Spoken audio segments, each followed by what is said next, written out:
श्री राधे गोपाल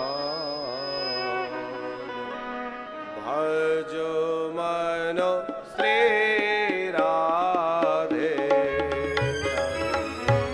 श्री राधे गोपाल भज मन श्री राधे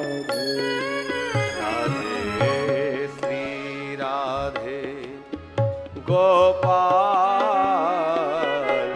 भज मन श्री राधे राधे श्री राधे गोपाल भज मन श्री राधे श्री राधे श्याम राधे श्री राधे श्याम राधे श्री राधे श्याम राधे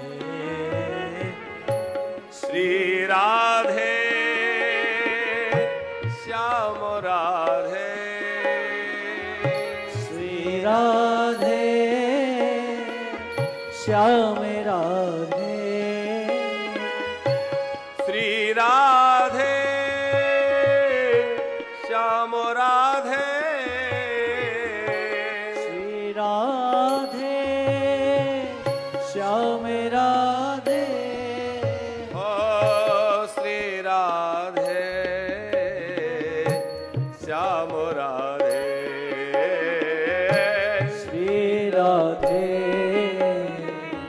श्याम राधे राधे श्री राधे गोपाल भज मन श्री राधे राधे। ताली सेवा करते हुए सभी लोग गाइए। गोपाल भज मन श्री राधे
श्री राधे श्याम राधे श्री राधे श्याम राधे श्री राधे श्याम राधे श्री राधे श्याम राधे ओ श्री राधे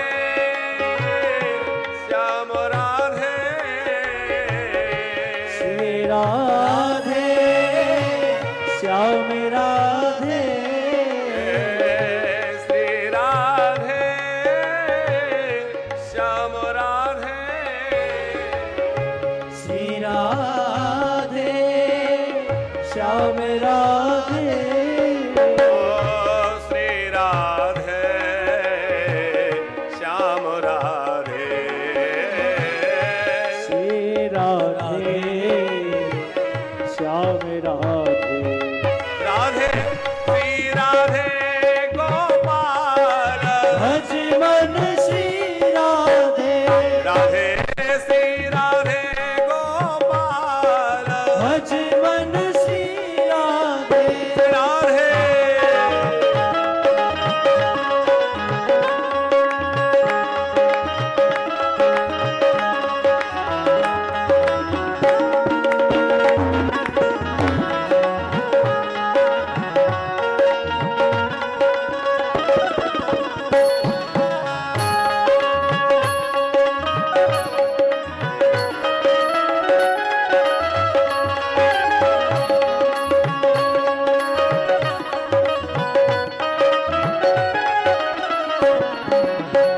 श्री राधे श्याम राधे श्री राधे श्याम राधे श्री राधे श्याम राधे श्री राधे श्याम राधे श्री राधे श्याम राधे श्री राधे श्याम राधे ओ श्री राधे श्याम राधे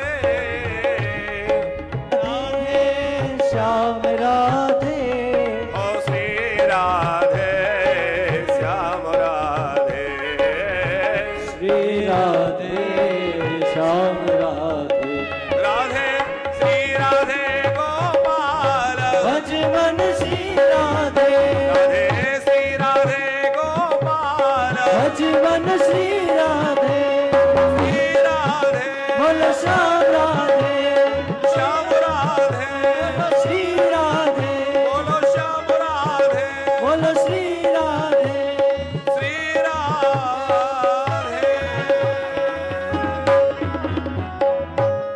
बोली वृंदावन बिहारी लाल की।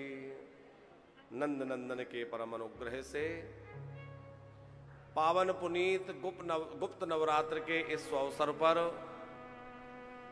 श्री ब्रजमंडल के हृदय प्रदेश गिरिराज जी की पावन तलहटी और श्रीनाथ जी के इस दिव्य प्रांगण में कावरा परिवार के द्वारा स्वर्गीय श्री प्रहलाद दास जी कावरा एवं स्वर्गीय श्रीमती गोदावरी देवी कावरा जी की पावन पुण्य स्मृति में श्रीमान गिरिराज प्रसाद कावरा जी, माताजी श्रीमती शारदा कावरा जी के 50वीं विवाह वर्षगांठ के पावन उपलक्ष्य में, जो कि सांवर झील जयपुर से पधारे हुए हैं, समस्त कावरा परिवार के द्वारा चिरंजीव श्री अविनाश माहेश्वरी जी, श्रीमती स्नेहा माहेश्वरी जी एवं मुख्य यजमान जी के बड़े भ्राता श्री सत्यनारायण कावरा जी, छोटे भैया श्री मोहन लाल कावरा जी एवं समस्त कावरा परिवार के द्वारा श्रीनाथ जी के पावन श्री चरणों में बैठ करके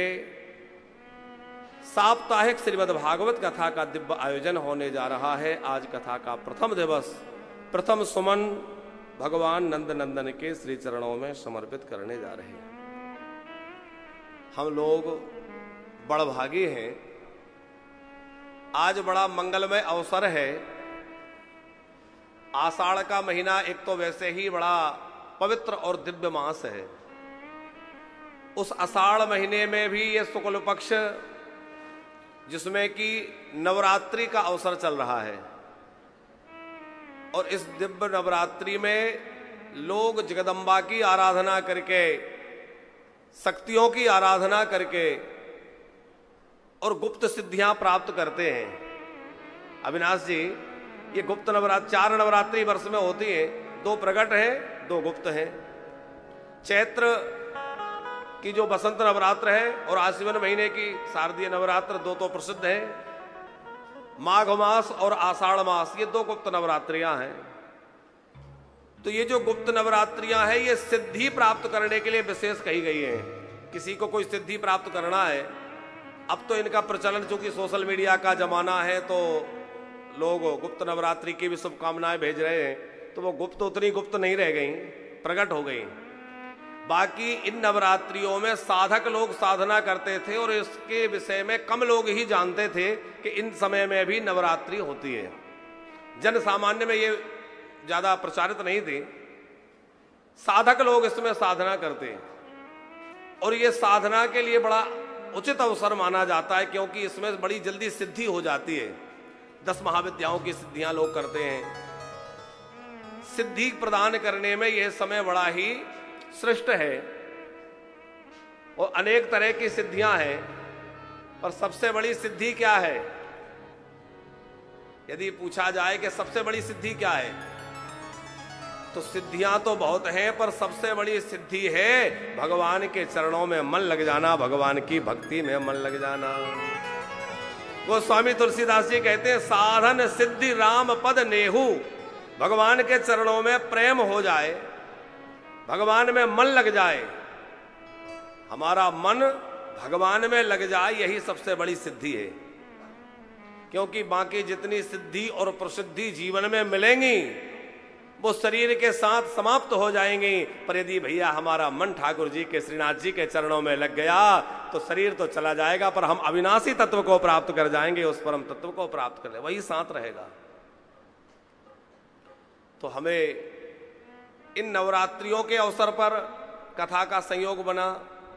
यद्यपि हमारे अविनाश जी ने कई बार चर्चा की और बड़े लंबे समय से प्रयास में थे, और आपका पुरुषार्थ निश्चित ही सराहनीय है, क्योंकि आपकी व्यस्ततम जीवन शैली तो है ही, आजकल सभी व्यस्त हैं, आप भी अपने व्यस्त हैं, पर अपनी पूजनीय माता जी पिताजी की वर्षगांठ को हमें अच्छे से मनाना है। और पूज्या माता जी की बड़ी इच्छा थी कि अच्छे से कथा हो, दिव्य आयोजन हो, तो अपने माता पिता के संकल्प को पूर्ण करने के लिए आप प्राणपण से लगे हुए थे कि दिव्यता के साथ होना चाहिए, अच्छे से अच्छा होना चाहिए, भव्य होना चाहिए, और महीनों महीनों पहले से तैयारी में लगे। वृंदावन में करें, गिरिराज जी में करें, कहाँ करें, कैसे करें, तो उसमें भी आपका पूरा प्रयास ये था कि जहां हो बहुत अच्छे ढंग से हो। और आपकी इस लगन का ही यह प्रतिफल है कि गिरिराज जी ने खास अपनी गोद में बिठा लिया और श्रीनाथ जी के चरणों में बिठा दिया। हम जिन श्रीनाथ प्रभु के श्री चरणों में बैठे हैं, ये कोई साधारण नहीं है। गिरिराज जी तो गिरिराज जी हैं ही, साक्षात श्री कृष्ण ही गिरिराज जी हैं, कोई अलग तो है नहीं। पर जिन श्रीनाथ जी के शरण में बैठे, ये श्रीनाथ जी भी अपने आप में कितनी लीलाएं भक्तों के साथ किए हैं। प्रत्यक्ष होकर, प्रकट होकर, अब बीच बीच में चर्चा करेंगे, स्मरण करेंगे कि इन्होंने कैसे कैसे प्रकट होकर के खूब भक्तों से लाड़ लड़ाया है। ये तो साक्षात प्रत्यक्ष रूप में विराजमान है। तीर्थ सर्वकालिक होते हैं, तीर्थों का कोई काल समय नहीं होता, लेकिन फिर भी एक बात कही गई है काबरा जी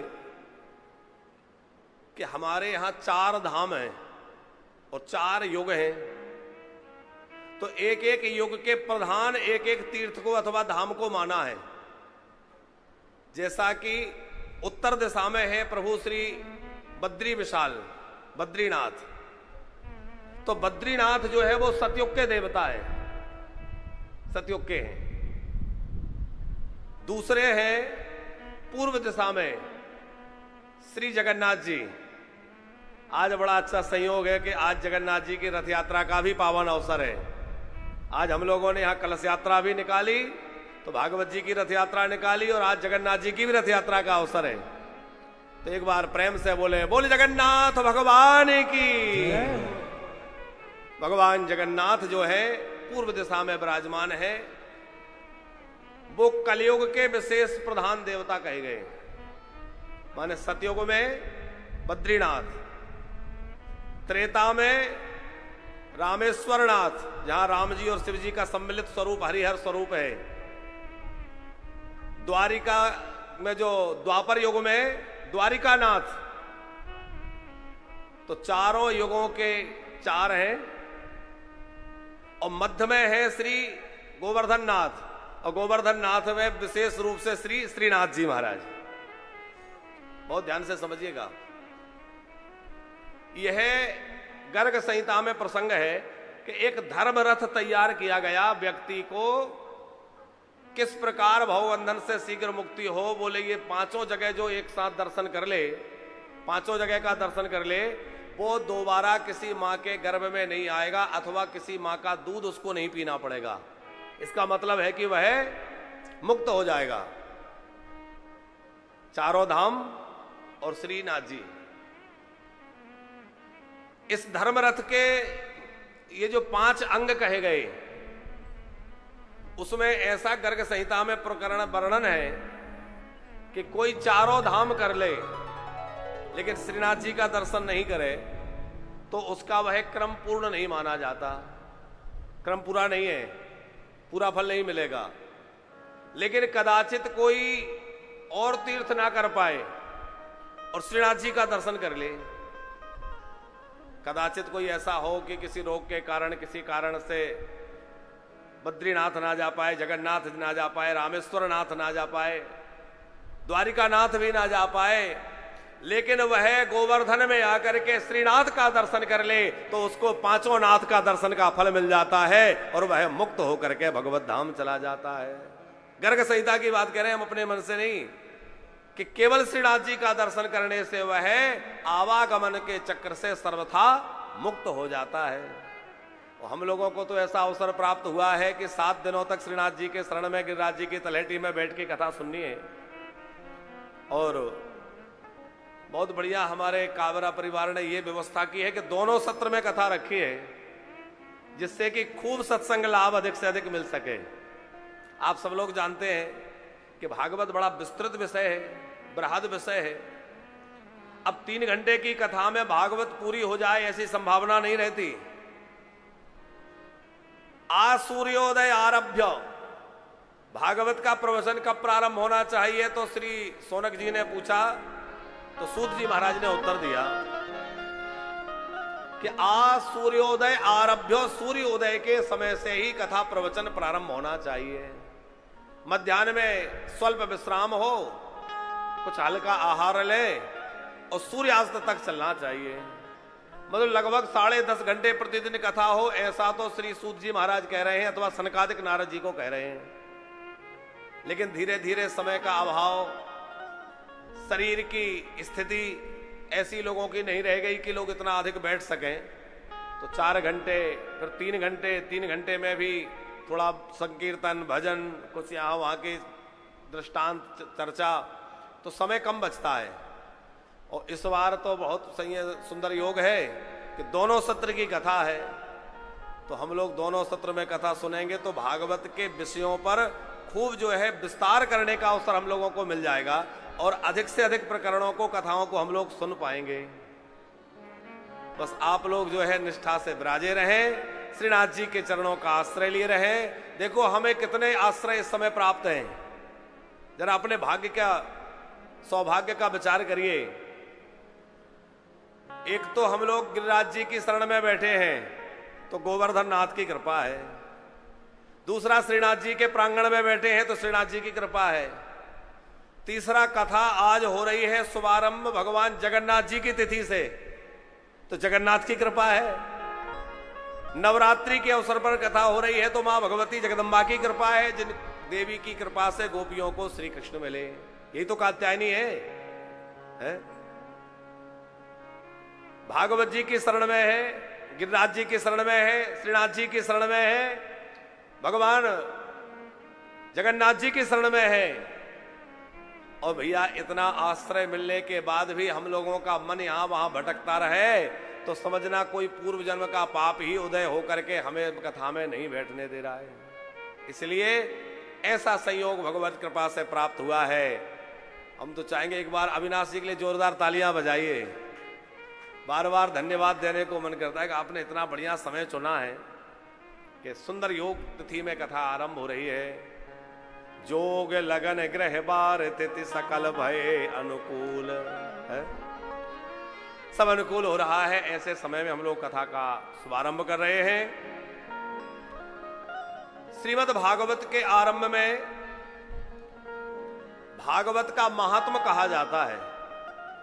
ऐसी प्राचीन परंपरा है कि किसी भी ग्रंथ की कथा होनी हो पहले दिन उसका महात्म वर्णन होना चाहिए। श्रीमद् भागवत का महात्म जो है पद्म पुराण, स्कंद पुराण आदि में वर्णन है। मूल रूप से पद्म पुराण में जो महात्म कहा गया है उसका ही व्याख्यान होता है जो 6 अध्यायों में है। और काबरा जी, विचार का विषय यह है कि भागवत जी तो सबसे बाद में लिखी गई और पद्म पुराण आदि पुराण पहले लिखे गए, तो इनमें भागवत का महात्म कैसे आ गया? तो एक उदाहरण दे तो आप बात सटीक समझ जाएंगे कि कैसे आ गया। माता पिता का विवाह पहले होता है कि बेटे का जन्म? विवाह पहले होगा। अब बच्चा तस्वीर देख के कहे कि इसमें मेरी तस्वीर नहीं है, बोले बेटा उस समय तुम थे नहीं। लेकिन भगवान शंकर और माता पार्वती का विवाह जब हुआ तो किसकी पूजा भई? पहले मुनि अनुशासन गणपति पूजो शंभु भवानी, को जन संशय करहि मन सुर अनादि जिय जा। जैसे शिव और पार्वती के पुत्र गणेश हैं, लेकिन फिर भी शिव पार्वती के विवाह में पहली पूजा किसकी हुई? गणेश जी की। मुनि अनुशासन गणपति पूजे शंभु भवानी। क्यों? क्योंकि सुर अनादि जी जान, सुर अनादि है। जैसे सुर अनादि है, देवता अनादि है, उसी प्रकार भैया पुराण भी अनादि है। व्यास जी के द्वारा बार बार प्रकट होते हैं, लेकिन ये अनादि है। ऐसा नहीं है कि व्यास जी ने लिखा तभी भागवत प्रकट हुई, उसके पहले नहीं थी। भागवत आदि जितने पुराण है ये अनादि काल से हैं। जब लुप्त होने लगते हैं तो भगवान व्यास रूप में प्रकट होकर के उनको पुनः प्रकट करते हैं। तो श्री व्यास जी महाराज ने भागवत के महात्म पद्म पुराण में लिखा। पद्म पुराण में जो महात्म है उसका मंगलाचरण बड़ा प्यारा है। सब लोग उस मंगलाचरण का स्मरण करेंगे। सच्चिदानंद रूपाय विश्वोत्पत्त्यादि हेतवे तापत्रय विनाशाय श्री कृष्णाय वयं नमः। सच्चिदानंद रूपाय विश्वोत्पत्त्यादि हेतवे तापत्रय विनाशाय श्री कृष्णाय वयं नमः। भगवान के स्वरूप का परिचय पहले श्लोक में दिया है, क्योंकि हमें भगवान से अपना रिश्ता जोड़ना है। और किसी से रिश्ता जोड़ना हो तो पहले देखा जाता है कि वो कैसा है, पहले समझा जाए। तो हम लोग भागवत का आश्रय लेके बैठे हैं श्री कृष्ण को अपना बनाने के लिए, श्री कृष्ण के बन जाने के लिए। तो पहले ये तो जाने कि वो श्री कृष्ण कैसे हैं। तो तीन प्रकार से उनका परिचय व्यास जी ने दिया है। पहला है स्वरूप परिचय, कि वो देखने में कैसे हैं। किसी का भी पहले परिचय लिया जाए तो पहले यही देखा जाता है कि भाई कैसे दिखते हैं, पहले फोटो भिजवाओ। तो देखने में कैसे हमारे श्री कृष्ण? बोले सच्चिदानंद रूपाय। तीन तरह से, एक तो सत्य स्वरूप है, दूसरा ज्ञान रूप है, तीसरा आनंद रूप है। सत्य स्वरूप होने का मतलब है वो अविनाशी है। सत्य का मतलब जो कभी मिटता नहीं। सत्य वह है जो कभी बदलता नहीं। संसार बदलता रहता है और एक दिन मिट जाता है, लेकिन हमारे कन्हैया ना कभी बदलते हैं और ना कभी कहीं जाते हैं। वह तो शाश्वत हैं, वह सत्य हैं। हम जिन प्रभु से अपना रिश्ता जोड़ने बैठे हैं वह सत्य है, अर्थात कभी ना मिटने वाला अविनाशी तत्व है। मीरा जी को जब उसकी मां ने कहा कि बेटी विवाह की तैयारी हो रही है, तुम विवाह के लिए तैयार हो जाओ। मीरा जी के विवाह की तैयारी हो रही थी। मीरा जी ने क्या कहा? मां, आपके कहने से विवाह तो मैं कर लूं, ठीक है, लेकिन आप जो मुझे चुड़ला पहना रही हैं, ये चुड़ला मेरा अमर रहेगा, इसकी कोई निश्चितता है?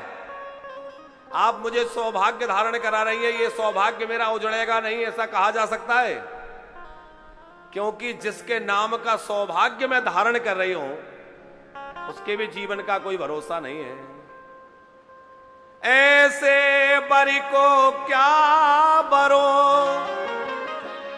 जो जन्म और मर जाए और बरिए गिरधर लाल को चूड़ लो अमर हो जाए। बोले ऐसे बर का वर्ण करूं जिससे आज तो मैं सौभाग्यवती हो जाऊं, लेकिन कदाचित कल सौभाग्य शून्य भी हो सकती हूं। लेकिन यदि मैंने अपना बर गिरधर गोपाल को बनाया है तो मेरा चुड़ला अमर हो जाएगा, क्योंकि वह सत्य स्वरूप है, वह सत्य अविनाशी है? तो हम जिन प्रभु से अपना प्रेम जोड़ने, जिन प्रभु से जुड़ने के लिए बैठे हैं, वो पहले तो सत्य है, कभी बदलता नहीं है। दुनिया बड़ी जल्दी बदल जाती है, कहते भैया तुम तो बहुत बदल गए। अरे अब आप वैसे नहीं रहे, अब आप बदल गए। और संसार में ऐसा अक्सर होता है कि लोग बदल जाते हैं, पर हमारे ठाकुर भैया सत्य हैं, इसलिए वो कभी नहीं बदलते। क्योंकि सत्य का मतलब ये जो कभी बदले ना, अपरिवर्तनशील हो। दूसरा वह ज्ञान रूप है। संसार में ज्ञान तो हम सबके अंदर है, लेकिन हम सबका ज्ञान स्थिर नहीं है। कुछ समय के लिए व्यक्ति के अंदर बहुत ज्ञान आ जाता है कि अरे ये गलत है, ये ऐसा है, वो वैसा है, तो बड़ा ज्ञान आ जाता है। लेकिन कभी कभी पूरा ज्ञान चला जाता है और हम ऐसा कोई काम कर देते हैं कि जो लोग कहते भाई इन्होंने ऐसा कैसे कर दिया। तो हमारा ज्ञान स्थिर नहीं है। एक अखंड ज्ञान सीतावर मायावश्य जीव सचराचर। हम सब लोग माया के वशीभूत हैं, इसलिए हमारा ज्ञान स्थिर नहीं रह पाता। माया से आवृत होने के कारण हमारा ज्ञान स्थिर नहीं रहता। लेकिन भगवान मायापति है, वह अखंड ज्ञान स्वरूप है। तो वह सत्य स्वरूप है, वह ज्ञान रूप है, और तीसरा वह आनंद रूप है। हम लोग जितना भी परिश्रम कर रहे हैं, भागदौड़ कर रहे हैं, वो इसीलिए कर रहे हैं कि सुखी हो जाएं। लेकिन सुखी होने के बाद भी व्यक्ति दुखी हो जाता है। थोड़े समय के लिए सुखी हुआ, फिर कुछ घटना ऐसी घटी कि दुखी हो गया। तो जैसे दिन और रात एक दूसरे के बाद चलते रहते हैं, उसी प्रकार सुख यदि आया है तो पक्का है कि दुख भी आएगा, और दुख आया है तो यह भी पक्का है कि सुख भी आएगा। सुख और दुख दिन और रात की तरह चलते रहते हैं। लेकिन आनंद जो है, एक बार जिसे मिल जाए। आनंद दो तरह से है, देखो, एक है साधन जन्य आनंद, एक है स्वयं सिद्ध आनंद। साधन जन्य आनंद वो है जो साधन के विषयों के संयोग से प्राप्त होता है, और स्वयं सिद्ध आनंद वो है जो अंदर से प्राप्त होता है। भगवान के चिंतन में, भगवान के स्मरण में, भगवान की कथा सुनने में अंदर से जो आनंद प्रकट हो रहा है, वह स्वयं सिद्ध आनंद। और एक बार भगवान में हमारा मन लग जाए तो हमें बाहर की वस्तुओं की अपेक्षा नहीं रहेगी, अपने आप आनंद में झूमते नजर आएंगे, अंदर से ही वो आनंद प्रकट हो जाएगा। आप लोग विचार करिए, कई ऐसे साधु संत महात्मा आपको मिलेंगे जिनके पास ना रहने का ठिकाना, ना खाने का ठिकाना, और बड़े आनंद में झूम रहे हैं। उनकी प्रसन्नता, उनकी मस्ती निराली है। और हमारे पास सारे सुख सुविधा, साधन, संपन्नता सब है, फिर भी हम परेशान हैं, क्योंकि हम लोग बाहर के साधनों में आनंद ढूंढ रहे हैं, और उन संतों ने अपने हृदय में उस आनंद की खोज की है। जो आनंद सिंधु सुखेरा से, जो आनंद सिंधु सुखेरा से, शिकारत त्रय लोक सुपासे, शिकारत त्रय लोक सुपासे।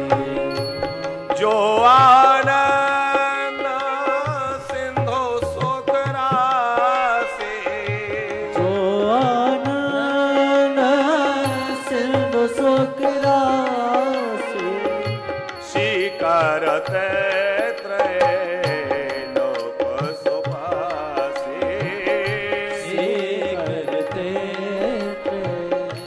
लोक सुपासे।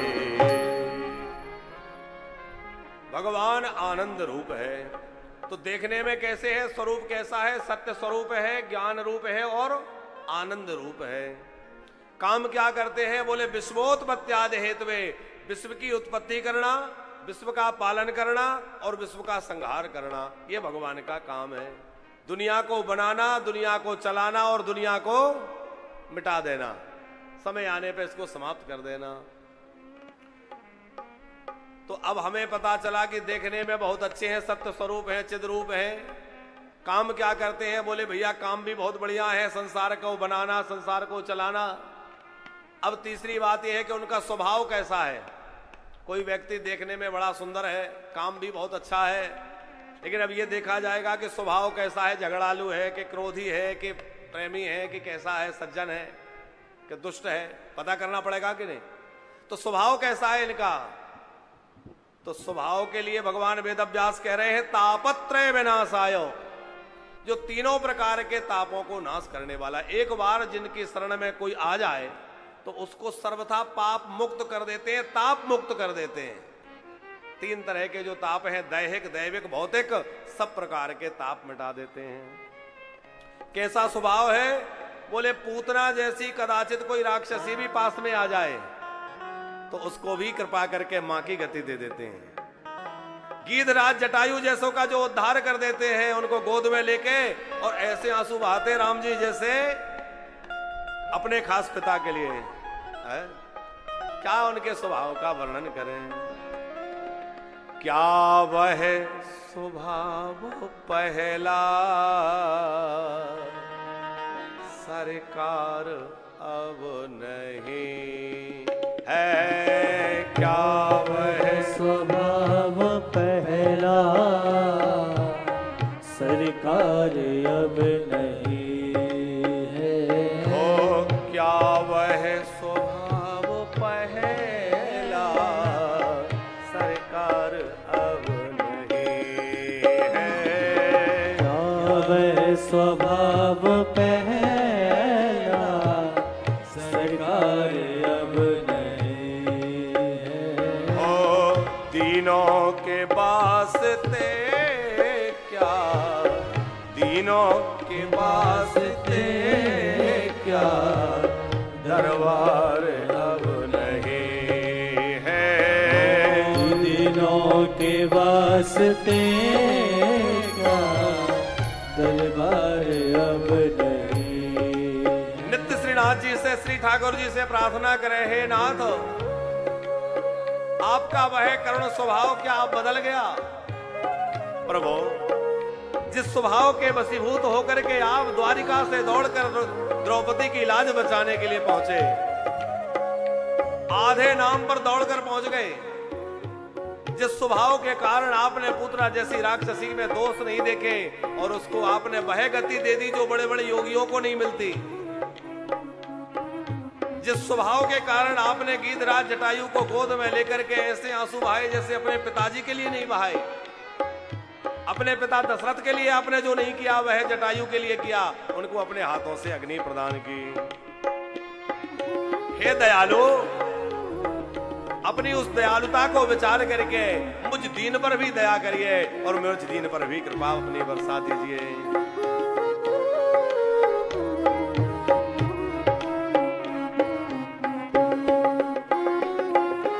या तो दयालु मेरी दृगदीनता को देखो, या तो दयालु मेरी दृढ़ दीनता को देखो। हो या तो दयालु मेरी दृगदीनता को देखो, या तो दयालु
जिस हृदय से आश्रय अनाथ लाखों, पाते थे जिस हृदय से आश्रय अनाथ लाखों, पाते थे जिस हृदय से आश्रय अनाथ लाखों, पाते थे जिस हृदय से आश्रय अनाथ लाखों, क्या वो हृदय दया का, क्या वो हृदय दया का भंडार अब नहीं है, क्या वह स्वभाव पहला सरकार अब नहीं है, ओ दीनों के वास्ते क्या दरबार अब नहीं है, तीनों के वास्ते क्या परिवार अब नहीं। हरि बोल।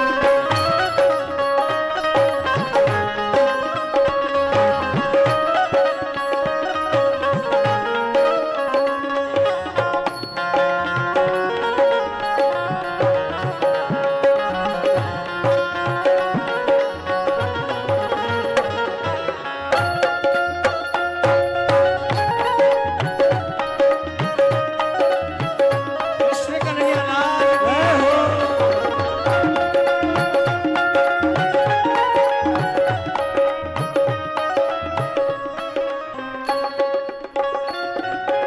जिससे तुझ सुदामा त्रिलोक पा गया था, जिससे लोक पा गया था। हे प्रभु, आपकी जिस दया के कारण वह सुदामा त्रिलोकी का साम्राज्य प्राप्त कर लिया, क्या उस उदारता में कुछ सार अब नहीं है? और मेरे ठाकुर बिंदु जी ने कितनी बढ़िया बात कही, दौड़े थे द्वारिका से जिस पर अधेर होके, दौड़े थे द्वारिका से जिस पर अधीन होकर, उन अश्रु बिंदुओं से, उन अश्रु बिंदुओं से क्या प्यार अब नहीं है, उन्हें अश्रु बिंदुओं से क्या प्यार अब नहीं है। ओ क्या वह स्वभाव पहला सरकार अब नहीं है, क्या वह स्वभाव पहला सरकार अब नहीं है। ओ क्या वह स्वभाव पहला सरकार अब नहीं है, क्या वह स्वभाव पहला सरकार सरकार अब नहीं है। बोलिए वृंदावन बिहारी लाल की। तो भगवान का स्वभाव बड़ा कोमल है। भगवान शंकर कहते हैं अति कोमल रघुवीर स्वभाव, यद्यपि अखिल लोक कर राव, अति कोमल। अति कोमल स्वभाव है प्रभु का। अति कोमल क्यों कहा? बोले इसलिए कहा कि संसार में आप किसी का आश्रय ले लें, कोई बलवान हो और आप उसका आश्रय ले लें तो वो सारी दुनिया से आपको निर्भय बना सकता है, सारी दुनिया से आपको भयमुक्त कर सकता है, पर वो चाहेगा कि ये व्यक्ति मुझसे डरता रहे। सब लोगों से तो निर्भय बना देगा, पर अपना डर बना रहे ये चाहेगा। पर ठाकुर जी ऐसे हैं कि काल से भी निर्भय कर देते हैं और स्वयं से भी निर्भय कर देते हैं। अब तुझे मुझसे भी डरने की कोई आवश्यकता नहीं है, स्वयं से भी। अच्छा, राम जी स्वामी हैं, बंदर भालू सेवक हैं। राम जी पेड़ों के नीचे बैठे, बंदर भालू ऊपर बैठे। ऐसा सेवक को मान देने वाला स्वामी कहां मिलेगा? अरे कोई थोड़ी भी सेवा झूठे में भी बन जाए, ठाकुर जी उसी पर रीझ जाते हैं, उसी से प्रसन्न हो जाते हैं। वो अपराध कोई बड़ा बड़ा अपराध भी कर दे तब भी उसकी ओर ध्यान नहीं देते। एक बार जिसको अपना लेते हैं अविनाश जी, पर उसके अपराधों की ओर ध्यान नहीं देते। जैसे राम जी ने सुग्रीव को अपना बना लिया। सुग्रीव में भी कई दोष हैं, ऐसा नहीं है कि सुग्रीव में कोई दोष नहीं है, लेकिन उस सुग्रीव को राम जी ने एक बार अपना बना लिया तो फिर कभी सुग्रीव के प्रति मन में यह विचार नहीं आया कि इसमें यह दोष है, और सुग्रीव का कभी राम जी ने त्याग नहीं किया। विभीषण जी में भी कुछ दोष आ गया, लेकिन विभीषण के दोष पर भी राम जी ने कभी विचार नहीं किया, और राम जी ने अपने मन से कभी स्वप्न में भी विभीषण और सुग्रीव को दूर नहीं किया, स्वप्न में भी दूर नहीं किया। जय अघ बदेउ व्याध जिमि बाली, गोस्वामी जी ने लिखा है, जय अघ बदेउ व्याध जिमि बाली, सो सुकंठ पिन कीन कुचाली, सोई करतूत विभीषण केरी, सपने सो न राम ही हेरी। राम जी ने स्वप्न में भी उनको अपने से दूर नहीं किया, क्योंकि प्रभु का स्वभाव है एक बार जिसको अपना लेते हैं, अपना बना लेते हैं, पर उसका कभी त्याग नहीं करते हैं। और अब आप विचार करिए कि क्या पूतना उनको दूध पिलाने आई थी? क्या पिलाने आई थी? जहर मारने आई थी। लेकिन ठाकुर जी ने सोचा कि भैया दूध पिला रही है तो ये तो माँ का काम है, और माँ को जो गति मिलना चाहिए वो इस राक्षसी को मिलना चाहिए, तो माँ की गति उस पूतना को जिन्होंने प्रदान कर दी, उनके स्वभाव का क्या कहना है? तो प्रभु का स्वभाव है जो उनकी शरण में आ जाए उसको ताप मुक्त कर देते हैं। ऐसे श्री कृष्ण को हम सब प्रणाम करते हैं। श्री कृष्णाय वयम नमः। एक श्लोक में सुखदेव जी का वंदन किया है। यम प्रव्रजन्तमनुपेतमपेत कृत्यम द्वैपायनो विरह कातर्या जुहाव पुत्रेति तनुमयतयः तरिवो विनेदुस् तम सर्वभूत हृदय मुनिमानतोष्मि। श्री सुखदेव जी का वंदन एक श्लोक में करके कथा को आरंभ किया है। कथा कहां से आरंभ हो रही है? नैमिषारण्य। बोले नैमिषारण्य की पावन भूमि में 88,000 ऋषि बैठे हैं। ऋषियों के मध्य में सूत जी का आगमन हुआ। सूत जी को आया हुआ देखकर सबने उठकर प्रणाम किया, आसन प्रदान किया, और सौनक जी महाराज उनसे प्रश्न करने लगे। सौनक जी उनसे प्रश्न करते हुए कह रहे हैं,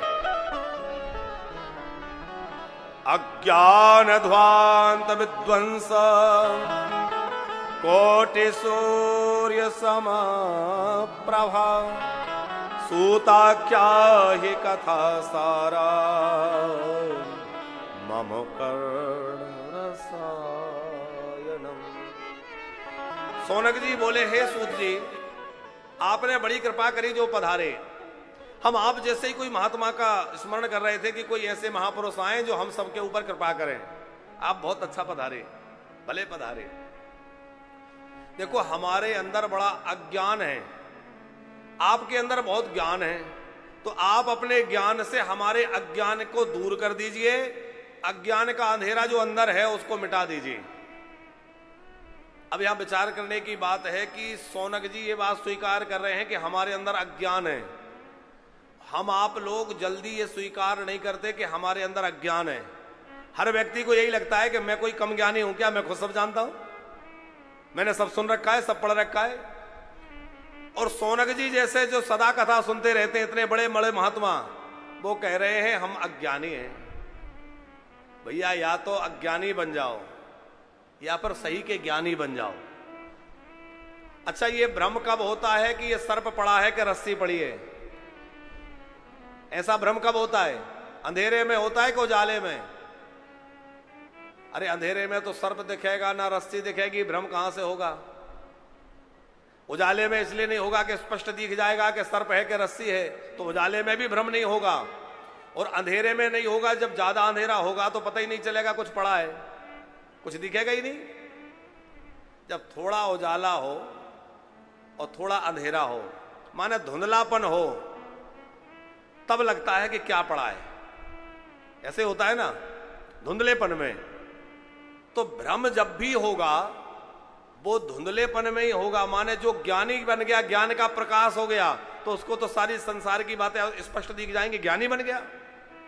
और जो अज्ञानी है, या ये मान लिया कि मैं अज्ञानी हूं, तो उसको कुछ दिख ही नहीं रहा है। गुरुजी जो रास्ता, सतपुरुष जो रास्ता दिखाएंगे उससे पार लग जाएंगे। लेकिन समस्या उन लोगों के साथ होती है कि ज्ञानी बने नहीं, अज्ञानी अपने को मानते नहीं, और जो धुंधला धुंधला है उसी में भ्रम होता है कि सर्प है कि रस्सी है कि सही क्या है, झूठ क्या है, ये क्या है, वो क्या है, उसमें वो फंस जाते हैं। इसलिए भैया अपने आप को यही माने कि अभी मैंने कुछ नहीं जाना। विद्वान का लक्षण यह है कि वो ये माने कि अभी मैं कुछ जानता ही नहीं हूं। और जिसको ये लगता है कि मैं बहुत जान गया हूं, मैं बहुत जानता हूं, समझ लो अभी तो कुछ शुरुआत भी नहीं हुई है। क्योंकि जितना व्यक्ति जानता जाएगा उसे पता चलेगा कि मैंने तो बहुत थोड़ा जाना है, ज्ञान तो अपार भंडार है, इसकी कोई सीमा नहीं है। किसी भी ज्ञान की सीमा है? ज्ञान का कोई था नहीं है। इसलिए जब हमें जीवन में ये लगे कि मैंने बहुत जान लिया, तो समझ लेना गड़बड़ हो रहा है। और जब ये लगने लगे कि अभी तो मैंने कुछ भी नहीं जाना, तो समझ लेना मैं ठीक रास्ते पे चल रहा हूं। सोनक जी कह रहे हैं हमारा हृदय अज्ञान अंधकार से भरा है। आप अपने ज्ञान के द्वारा ऐसी कथा प्रवाह करिए, ऐसी कथा सुनाइए जिससे हमारे अंदर का अज्ञान मिट जाए और हमें भगवान से प्रेम हो जाए। कैसा प्रेम हो जाए? भक्ति ज्ञान विराग आप तो विवेको वरदतो महान माया मोह निरासश्च वैष्णवै क्रियते कथम। ऐसी कथा सुनाइए जिससे हृदय में भक्ति ज्ञान वैराग्य प्रकट हो जाए। ऐसी कथा सुनाइए जिससे वैष्णव जनों का महान वैराग्य अथवा विवेक उत्पन्न करने वाली जो होती है, ऐसी कथा कृपया करके सुनाइए। और क्या सुनना चाहते हैं? श्रेयसाम यद भवे श्रेया पावनानाम च पावनम कृष्ण प्राप्ति करम सस्वत साधनम तद्वदाधुना। आप हमें ऐसी कथा सुनाइए जो पावन को भी पावन करने वाली हो। अच्छा, पावन को पावन करने वाले का क्या मतलब है? देखो, पावन का एक मतलब तो है पवित्रता। पावन माने पवित्र। तो यहां लिखा है पावना नाम च पावनम, पवित्र को भी पवित्र करने वाली। व्यक्ति शरीर से पवित्र है लेकिन उसके विचार पवित्र नहीं है, तो भी वो पवित्र नहीं माना जाएगा। किसी के विचार भी पवित्र है पर उसकी क्रिया पवित्र नहीं है। कावरा जी, शरीर भी पवित्र है, विचार भी पवित्र है, पर उसकी क्रिया पवित्र नहीं है, तब भी वो पवित्र नहीं माना जाएगा। और शरीर भी पवित्र है, क्रिया भी पवित्र है, उसका हृदय यानी उसका मन भी पवित्र है, विचार भी पवित्र है, और वह ज्ञानी ध्यानी बन करके ध्यान योग पूजा में लग करके सदमार्ग पर भी चल रहा है, लेकिन वह भगवान का भक्त नहीं बना है।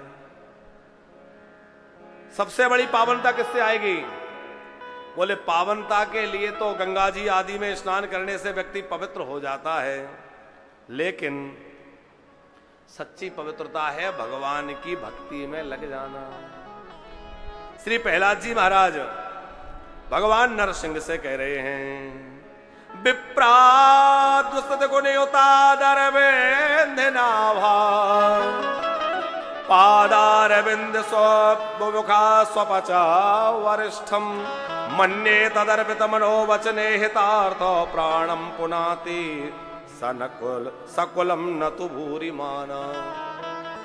भगवान से प्रहलाद जी कह रहे हैं, हे भगवान, कोई 12 गुणों से युक्त श्रेष्ठ ब्राह्मण हो, लेकिन वो आपके पादार बिंद की भक्ति से विमुख है, तो वह उतना श्रेष्ठ नहीं है, उतना पवित्र नहीं है जितना कोई निम्न जाति में जन्म लेकर भी आपकी भगवत भक्ति से युक्त है, तो वह उतना पावन बन जाता है। तो पावना नाम च पावनम का मतलब एक है, पावना नाम च पावनम, कि व्यक्ति के अंदर सदाचार आ गया, पवित्रता आ गई, जीवन में सब कुछ आ गया, लेकिन भगवत प्रेम नहीं आया तो भी वो उतना पावन नहीं है। उसकी पावनता, उसकी पवित्रता है भगवान की भक्ति में लग जाना, भगवान के भजन में लग जाना। तो पावना नाम च पावनम, ऐसी कथा सुनाइए कि जो सदाचार युक्त लोग हैं उनको भी भगवान की भक्ति से संयुक्त कर दे। ऐसी कथा सुनाइए जिससे भगवान की भक्ति में, भगवान में मन लग जावे। अब तो सूत जी महाराज बड़े प्रसन्न हुए और सौनक जी ने एक बात और कही, चिंतामणिर्लोक सुखम सुरद्रुहो स्वर्ग संपदम व्यच्छति गुरु प्रीतो वैकुंठम योगी दुर्लभम। आप हमें गुरु जी के रूप में मिले। अब आप विचार करना कि सौनक आदि ऋषियों के सूत जी गुरु जी नहीं है, लेकिन वो उनको वहां गुरु कह रहे हैं। आप हमें गुरु रूप प्रत्यति गुरु प्रीतो वैकुंठम योगी दुर्लभम, आप हमें गुरु जी के रूप में मिले हैं। सब ऋषि मुनि जो वहां बैठे 88,000 ऋषि हैं, सबके गुरु जी अलग अलग हैं। लेकिन जरा ध्यान से सुनिएगा, सूत जी भी कई सूत हुए हैं। 17 पुराणों की चर्चा जिन्होंने की है वो रोमहर्षण नाम के सूत्र हैं, और भागवत जी की चर्चा जिन्होंने की है ये उच्चैःश्रवा नाम के सूत हैं। तो ये दोनों ही व्यास जी के शिष्य हैं, और सूत एक उपाधि जैसी है, जैसे व्यास एक उपाधि है। तो उनको गुरु रूप में मानकर के सब देवता जो है ऋषि मुनि प्रणाम कर रहे हैं। क्यों? बोले जो पुराण का वाचन करे वो भी गुरु है, जो सदुपदेश करे उसको गुरु माना जाता है, जो मंत्र दीक्षा दे वो भी गुरु है, जो सदमार्ग दिखाए वो भी गुरु है, जो ज्ञान उपदेश करे वो भी गुरु है, और जो पुराण सुना करके भगवान के भजन में लगाए वो भी गुरु है। इस अर्थ में श्री सौनक जी सूत जी को गुरु जी कह रहे हैं, और कह रहे हैं कि देखो किसी को चिंतामणि प्राप्त हो जाए, तो चिंतामणि की विशेषता है कि हाथ में लेकर के जो कुछ भी चिंतन करो वो उपस्थित हो जाए। किसी को कल्प वृक्ष प्राप्त हो जाए, उसके नीचे बैठ के जो कुछ सोचोगे वो काम पूरा हो जाए। लेकिन चिंतामणि मिलने के बाद उससे कहो कि भगवान से मिला दो, वो कहेगी ये काम नहीं कर सकती। संपत्ति ले लो, सुख ले लो, संसार के साधन ले लो, लेकिन भगवान नहीं मिला सकते। और वही स्थिति जो है कल्प वृक्ष की है। कोई कल्प वृक्ष से कहे कि हमें भगवान मिला दो, तो कल्प वृक्ष कहेगा कि मैं स्वर्ग दे सकता हूं, वैभव दे सकता हूं, पर भगवान नहीं मिला सकता। लेकिन गुरुजी के पैर पकड़ के कोई कहे कि हे गुरुदेव आप कृपा करके हमें भगवान से मिला दो, तो समर्थ सदगुरु निश्चित ही आपको भगवान से मिला सकते हैं, वो राह दिखा सकते हैं जिससे आपको भगवान मिल जाएंगे। एक और बात अविनाश जी, चिंतामणि किसी को मिल जाए उसका फल यह है कि हाथ में लेकर के जो कुछ भी चिंतन करोगे वो सामने आ जाएगा। तो चिंतामणि वो वस्तु तो आपको दे देगी, पर ये विवेक नहीं देगी कि आपको क्या मांगना है क्या नहीं मांगना है। कल्प वृक्ष किसी को मिल जाए, वो उसको जो वस्तु चाहेगा वो तो मिल जाएगी, पर यह विवेक नहीं आएगा क्या मांगे क्या ना मांगे। एक आदमी हारा थका रास्ते में जा रहा था, एक पेड़ के नीचे बैठ गया, उसको पता नहीं था कि ये पेड़ क्या है, तो छाया देख के बैठ गया, वो कल्प वृक्ष था।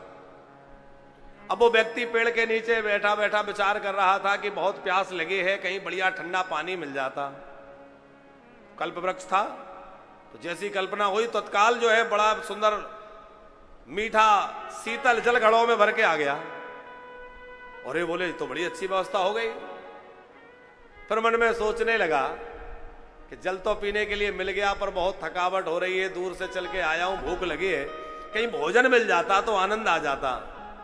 तो कल्प वृक्ष की महिमा के तुरंत भोजन पर उपस्थित हो गया। सुंदर थाल में सजा हुआ भोजन उसे मिल गया। अरे बोले भाई तो गजब की बात है, जो मन में विचार करो वही हो जाता है। उसने बढ़िया भोजन किया। अब सोचने लगा, जल भी पी लिया, भोजन भी कर लिया, अब थके हुए हैं, लेटने के लिए बढ़िया सैया, बढ़िया बिस्तर मिल जाता तो थोड़ा आराम कर लेता। तुरंत जो है सुंदर सेज सैया तैयार हो गई। कल्प वृक्ष है, जो मन में आया वही कर दिया। अब पानी भी पीने मिल गया, भोजन भी मिल गया, सोने के लिए सैया मिल गई। तो लेटे लेटे सोच रहा था कि भाई बहुत थके हैं, कोई पैर दबाने वाला मिल जाता। तो तुरंत जो है सेवक उपस्थित हो गए, चरण दबाने लगे। अब तो वो आश्चर्य करने लगा कि भाई जो सोचता हूं वही हो जाता। उसे पता नहीं था कि मैं जिस पेड़ के नीचे बैठा हूं ये कल्प वृक्ष है। उसने मन में सोचा कि भाई जंगल में हूं और मैं जो सोच रहा हूं वही हो रहा है, और ऐसा ना हो कहीं जंगल में से शेर निकल के आ जाए, मैं सो जाऊं और बढ़िया सैया मिल गई है, मेरी आंख लग जाए, मैं सो जाऊं और शेर आ जाए और कहीं मुझे खा जाए तो। अब ऐसा उसने सोचा और उसी समय शेर आ गया, और शेर आया और उसको खा गया, क्योंकि उसने वो सोचा वैसा हो गया। तो कल्प वृक्ष ने उसको सारी सामग्री तो दी, बात समझ रहे हैं हम क्या कहना चाह रहे हैं, पर यह विवेक नहीं दिया कि क्या मांगे क्या ना मांगे। उसको लगा कि शेर आ जाए तो शेर ही आ गया, और सचमुच उसको खा गया। तो कल्प वृक्ष मिलने के बाद भी मरना पड़ा कि नहीं? लेकिन भैया गुरुदेव जो है, जब गुरु की शरण में कोई जाता है तो पृच्छति ही गुरु प्रीतो वैकुंठम योगी दुर्लभम। योगी दुर्लभ वैकुंठ को गुरुजी प्रदान कर देते हैं, और गुरुदेव कृपा करके व्यक्ति को विवेक उत्पन्न कराते हैं कि देख तेरा भला इसमें है, इसमें नहीं है, ये तेरे लिए उचित है, ये उचित नहीं है। ऐसा विवेक उत्पन्न कराने वाले। अच्छा, संसार किसी को तब स्वीकार करता है जब वो कुछ बन जाता है, और गुरु व्यक्ति को तब स्वीकार करता है जब वो कुछ बना नहीं होता है, बिल्कुल अबुध होता है, तब गुरु स्वीकार करता है। उसको कुछ बनाकर समाज के लिए प्रस्तुत करता है तो गुरु उसके जीवन को संवार देता है। अब जो है सूत जी महाराज बड़े प्रसन्न हुए और कहने लगे, ऋषियों मैं तुम्हें श्रीमद् भागवत की कथा सुनाता हूं। भागवत के सुनने से संसार भय मिट जाएगा। संसार भय का मतलब है जन्म मरण का भय। संसार भय का मतलब है मरने का भय। हम बार बार जन्म लेते हैं, बार बार मरते हैं। लेकिन श्री सूत जी महाराज कह रहे हैं, काल प्याल मुखग्रासा त्रास निर्णास हेतवे श्रीमद्भागवतम शास्त्रम कलौकीरेण भासितम। कलयुग के जीवों के लिए उद्धार का बड़ा सहज सरल उपाय श्री सुखदेव जी ने प्रकट किया है भागवत के रूप में। जिस भागवत जी को सुखदेव जी ने तोते के रूप में गाया है, वह विलक्षण श्रीमद् भागवत जो है, जो आश्रय लेता है सब दुखों से छूट के और भगवान का प्यारा हो जाता है। भगवान के प्यारे का मतलब ये मत समझ लेना भगवान को प्यारा हो जाता है। भगवान को प्यारा होना अलग बात है, और भगवान का प्यारा होना, हाँ, नहीं तो डर जाओ कि भैया ऐसा नहीं, भागवत सुनो तो भगवान को प्यारे हो जाएंगे। अच्छा, यहां देखिए एक बात, कलौ कीरेण भासितम। कीर माने होता है तोता। भागवत जी को किसने गाया है? सुखदेव जी ने। सुखदेव जी तोते के रूप में रहते हैं, पहले तोते थे, बाद में सुखदेव जी के रूप में आए, तो मूल रूप में तोता है। कीरेण का मतलब सुकेन, सुखदेव माने तोता।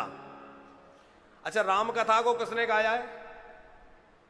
काग भुसुंडी जी ने। काग भुसुंडी जी किस रूप में है?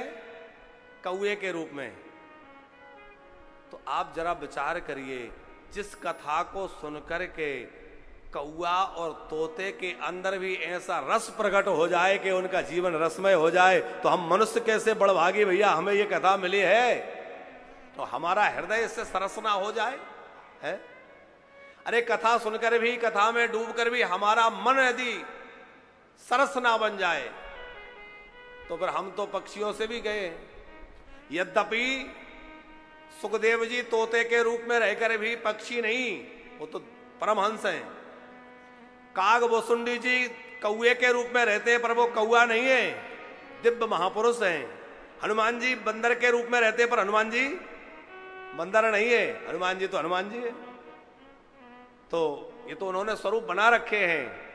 पर विचार करिए कि एक भागवत को तोता गा रहा है और राम कथा को कौआ गा रहे हैं, कागा के रूप में काग भुसुंडी जी गा रहे हैं। लेकिन उनके हृदय को भी सरस बना करके सब जीवों को सरस बनाने वाली ये कथा है। हम लोगों का हृदय फिर भी शुष्क बना रहता है। अरे प्रेम से भगवान का स्मरण करते हुए, हे गोविंद आपके शरण में बैठे हैं, हे श्रीनाथ जी हम आपके शरण में बैठे हैं, हे मोर मुकुट बंसी वाले, मुरली वाले, मोर पंख वाले प्रभु हम आपके शरण में बैठे हैं, इस ब्रज में आए हैं, तो आप में हमारा मन लग जाए। और ऐसा मन लग जाए कि हम लौट कर तो यहां से अपने घर जाएं, पर हमारा मन आपके चरणों में सदा के लिए लग जाए, आप हमारे मन में बस के हमारे साथ जाएं। तो जरा इसी भाव को गुनगुनाते हुए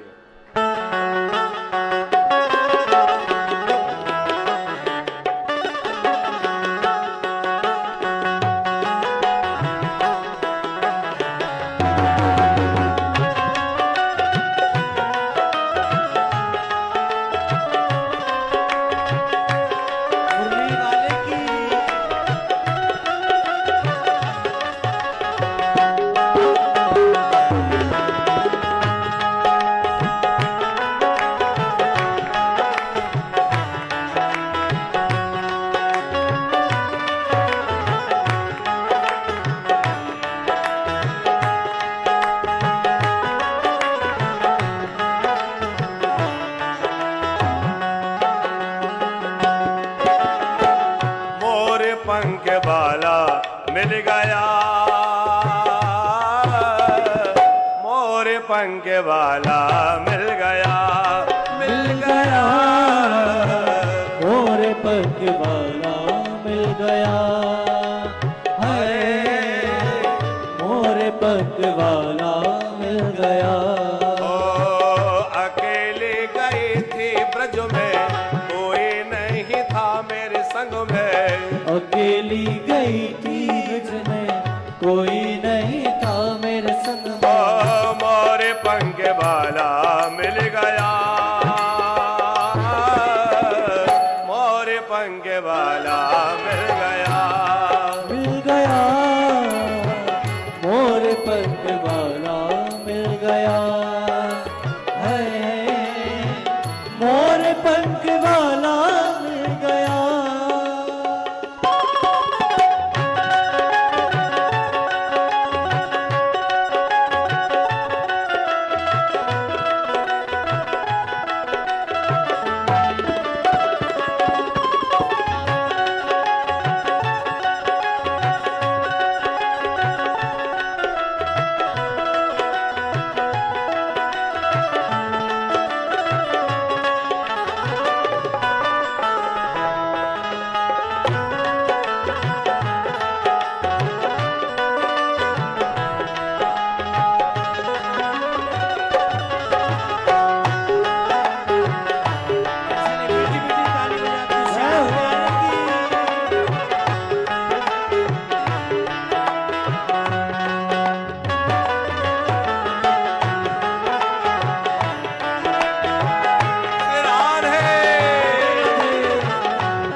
सलोना श्याम मेरे मन आया। ओ टेढ़े बाग चाल देखी, टेढ़ा मुकुट भी देखा। टेढ़ी बाकी चाल देखे, टेढ़ा मुकुट भी देखा। ओ टेढ़ी टांग वाला मिल गया, मोर पंख वाला मिल गया।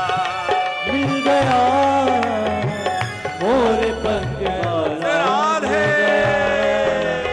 हाय हाय हाय हाय, मोर पंख वाला मिल गया।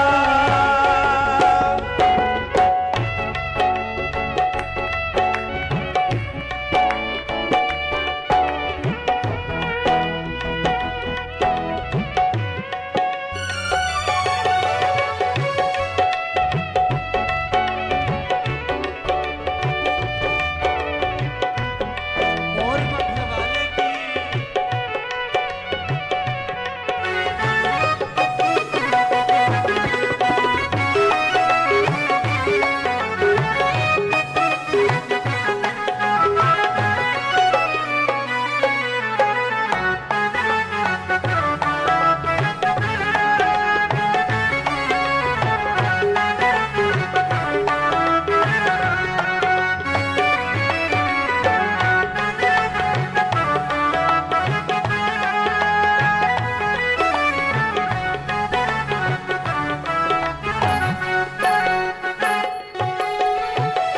बाके बिहारी मेरे हृदय में बसाओ, तेरे बिना श्याम सुंदर कहाँ चैन पाओ।